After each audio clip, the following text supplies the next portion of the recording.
go, aha, that's really cool. We should go more to that restaurant over there from Cambodia, or wherever it was.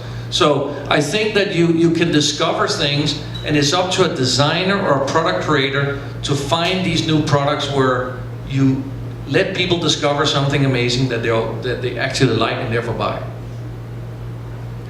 So if you create a market like that, how much of social responsibility do you have to sort of keep in mind when you're driving a market with a design and you're creating this want or desire, like how much social responsibility do you have to keep in your mind? Like, I know that you're using, solar power and green energy and things, but in the car, but for example, you use the wood from Amazon versus pre-burnt woods here in California. Like, how much does that factor in? Well, the question is about social responsibility, and you're creating a new market, etc. I think that, first of all, I think it depends on the type of product you create. And we're also living in a free world, in a free country in the US, where essentially, and I think debate is always, should people be allowed to eat this or buy that, etc. But it's a free market. I personally feel if I'm involved in something that obviously each of us have something that we feel is right to a certain extent or wrong. And so I think it's really up to the individual to feel, do I want to design something where I feel, this is, socially responsible? The way I would sort of look at it in sort of a more general way, I think if you design something that's better than was before it, you're already showing some social responsibility. So if you're designing a car that is more fuel efficient and better looking and more fun than most of the other cars on the market, I think you've already done a big part. And I think if you design something that tastes better, etc., than the previous stuff, you've done something. I don't think you always can set like a same level. I mean, what is socially responsible? I think you can eat the great Danish wienerbrød here, and if you only eat it once in a while, there's nothing wrong with it. If you eat 20 of them a day, it's probably not that healthy, but I don't think it should be forbidden to eat it, and I think it's great that there's somebody who's putting this real great ingredients in it, which is natural and make it taste so good. So I think the social responsibility is not such an easy, simple thing to generalize about. It really depends on the product. What do you think about companies that are designing and coming into a traditional market like automobiles from a completely different direction? I'm thinking like Google with a self-driving car. Those guys come at it from a whole different direction, a different thought of user interface. Do you think they'll be successful, or do you think they'll fall flat? Well, it's about companies coming in from without the typical experience in a certain market. For instance, Google with the Google car. I think particularly the car industry is very difficult because of what I said before. It's the most capital-intensive industry in the world. It's heavily regulated. It's very brand-driven. It's one of the few products that people buy knowing that they would like to keep the value of the product and resell it, So and it's the biggest purchase or the most expensive purchase that people ever buy, except for a house. So there's so many things around the car that's very, very unique. And therefore I think it's a difficult question to answer generally. When it comes to cars, I think, as I said before, we're going to see the biggest change in the car industry in the next 5 years. And I do believe that some of the old car makers will disappear and there will come some new ones in the next 5 years. What's your premise behind that? What makes you believe that it's going to be the most? Well, the reason I think that the car industry will experience the biggest change in the next 5 years is because several things have happened. There is a clear social pressure from governments and people to have more environmental friendly cars. And it's just necessary. Secondly, we have seen technology which now allow the car company and new companies to create vehicles which are dramatically better than what we thought was possible 5 or 10 years ago. So those are two key elements. The third element, which I think is very important, is the social environment, specifically of the younger generation.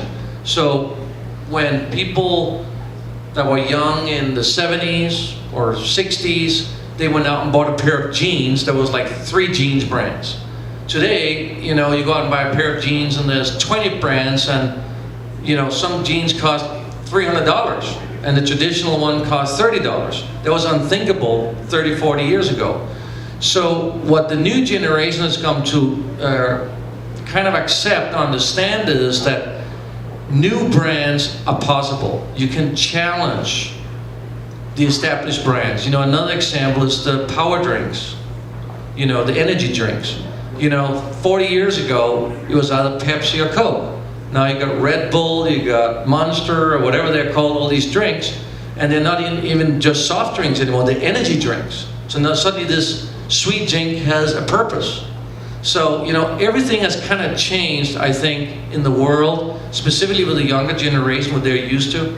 So I think somebody who's today is maybe 15, when that person is 25 or 20, they may not necessarily go for exactly the typical old car brand and the old technology that many of the people in here will go for.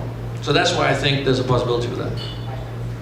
It sounds like it's there's going to be a conflict potentially between what you said earlier. I think I totally believe you in terms of the power of the current state, you know, the big companies versus the upstarts that are possible given the freedom and the information sharing and getting a name like Fisker. So it's a more of a freedom kind of movement versus the old boy crony network. Yeah, I think you know, America again is a place where anything is possible, and I think that it's more than ever perhaps possible in America to, despite it's so difficult, still to challenge the establishment. But there's something interesting else that's happened, and that is that even if you make a new product in America, and even if you're not necessarily successful in America from the beginning, you can be successful in other new markets. Just think about China. China is another market where there is not really a concept of, you know, how things used to be, because there used to be nothing. So China is a whole new type of market where I think, again, a lot of change can be driven, different ways of seeing the things. You see entrepreneurs that does completely different things in China. So I think, again, we're going to be in a world the next 5 years where the establishment are not going to be able to sort of sit on that established throne for as long as they have been used to in the past. There's going to be a lot more challenges. Either they will die or they'll have to reinvent themselves. So, you know, you can see that even with some of the famous brands today, which we thought were super innovative just 3-4 years ago. And I don't want to talk about which brands it is, but you think about some of the technology brands and that makes amazing phones and stuff that was so leading 3 years ago, and today people are catching up with them and they have to reinvent themselves. So I think just the world is changing a lot faster, and there's a lot more possibilities for new brands. Maybe a final question? One final question. First, I want to thank you for sharing your insights and for bringing your designs and products to market. I was curious about your comments on developing new technologies for energy and what you see coming in the future for battery development, recycling, what have you, or other sources of potential products that will bring us the energy power that will give us further range or the additional opportunity to utilize products. What are you seeing in the marketplace? For example, there's this young lady who just invented this little chip that can recharge a battery in like 1/16 of the time that it normally takes. What are you seeing in technology? So like I said earlier, I do think technology is going to change a lot of things as well. The difficult thing we have right now is it's very difficult to predict how fast the technology will change. And certain products, like specifically the car, is so expensive and takes so long time to develop that because you can't predict it, it's very difficult to take that risk. So for instance, it still takes about 4 to 5 years to develop a car from ground up. And nobody can really predict how good a battery, for instance, will be in 4 to 5 years. So therefore, it's very difficult for the car manufacturers or new car manufacturers or the consumer to kind of really understand and know. And one of the things a lot of consumers are saying, well, what's going to happen with the battery in 5 years if it doesn't work? How much it's going to cost? You know, when you go and buy a new car today, the first thing you ask is not, what's going to happen with my gasoline engine in 4 years if it doesn't work? How much does it cost to exchange it? You never ask that. So but you ask that with a car with a battery in it because the new technology. I think what we will have to sort of experience in the next 2 or 3 years is we got to get used to that new technology. I just want to come back to sort of what we all know, the iPhone. I remember when the iPhone came out, and I was one of those skeptics, well, that says, wait a minute, you know, a phone with no buttons, I mean, that's not going to work. And you know, but then you start trying it out and you realize, no, it's actually kind of cool. And today, you don't even question it anymore. It just becomes normal. There's nobody that questions it. So we're sort of at that breakthrough right now.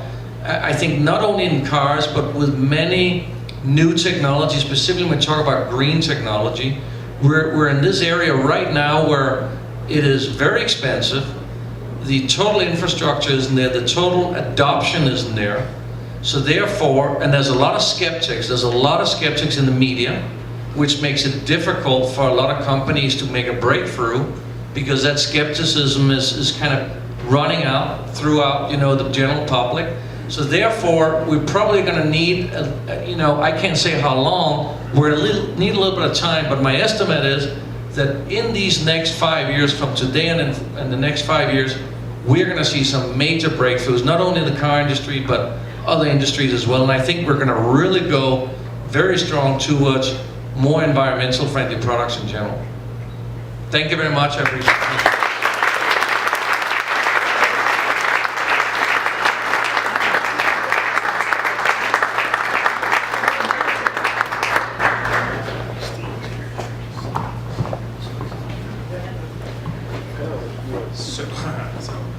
Again, thank you so much, Mr. Fisker. Thank you, Mr. Boisvert, for coming. Thank you all for coming. And if you will bear with me, I would like to send